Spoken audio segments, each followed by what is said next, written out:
Assalamualaikum warahmatullahi wabarakatuh. Semangat selalu teman-teman semua. Mari kita akan belajar tentang TWK ya. Oke, langsung saja kita ke nomor 1.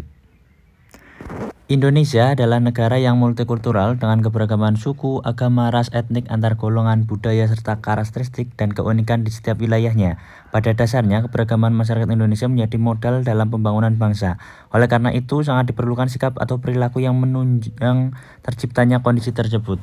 Salah satunya, jadi ini membahas tentang multikultural ya. A. Memperkuat posisi kebudayaan daerah di atas kebudayaan nasional. Nah, ini kurang tepat ini ya. Yang B. Memperkuat kedudukan pemerintah pusat sebagai pemegang kedaulatan rakyat. Nah, ini fokusnya demokrasi. Yang C. Menghilangkan perbedaan antar suku, bangsa dan berbangsa dan bernegara. Ini kurang tepat ya, menghilangkan perbedaan suku. Kemudian yang D. Memperkecil segala hal yang berpotensi menimbulkan konflik masyarakat. Nah, ini tepat ya, memperkecil, positif. Yang E. Memperkuat kedudukan bahasa daerah sebagai salah satu simbol persatuan. Nah, ini kurang tepat karena fokusnya bahasa daerah. Jadi nomor 1 jawabannya yang D, ini yang tepat. Oke, nomor 1 jawabannya yang delta.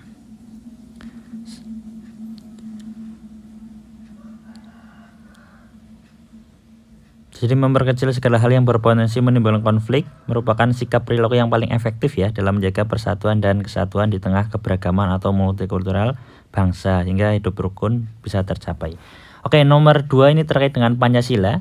Kasus suap mantan Menteri Sosial mempertontonkan bagaimana anggaran bansos yang terbatas justru dijadikan sebagai peluang oleh oknum pejabat untuk meraup kekayaan. Fee tak hanya dikumpulkan dari suatu pengadaan, melainkan seluruh pengadaan gelombang 1 April-Juni 2020 dan gelombang 2 Juli-Desember 2020.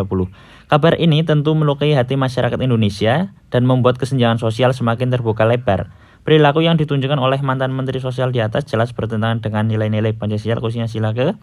Kalau ketuhanan yang Maha Esa kurang tepat ya, yang A. Yang B. Kemanusiaan yang adil dan beradab juga kurang tepat, ini karena ini fokusnya ke korupsi. Yang C. Persatuan Indonesia juga kurang tepat. Yang D. Kerakyatan yang dipimpin oleh Hikmat Kebijaksanaan dalam permusyawaratan perwakilan juga kurang tepat.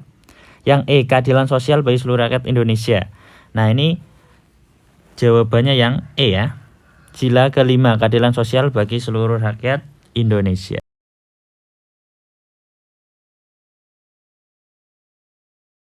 Selanjutnya kita ke soal nomor 3 tentang bela negara.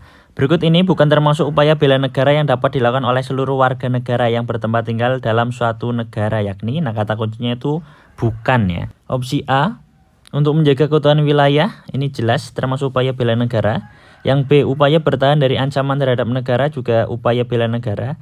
C, sebagai ketentuan hukum dasar yang wajib ditaati, ini juga upaya bela negara. D, memperoleh penghargaan atas nama bangsa dan negara. Nah, ini kurang tepat ya karena mengutamakan pamrih. Yang E, menjalankan hak dan kewajiban sebagai warga negara. Ini juga termasuk upaya bela negara. Jadi harus dipahami terkait dengan opsi pertanyaannya yang bukan. Jadi memperoleh penghargaan atas nama bangsa dan negara tidak termasuk upaya bela negara karena mengharapkan pamrih atau imbalan penghargaan.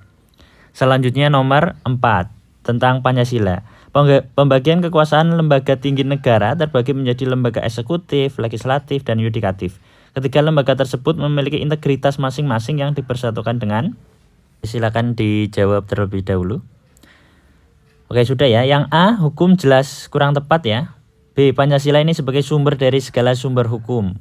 Yang C, karakter juga kurang tepat. Yang D, Undang-Undang Dasar ini terkait dengan hukum dasar tertinggi. NKRI kurang tepat. Jadi jawabannya yang bravo. Pancasila merupakan sumber dari segala sumber hukum. Semua lembaga negara wajib patuh dan tunduk terhadap Pancasila. Oke, selanjutnya nomor 5 tentang Pancasila.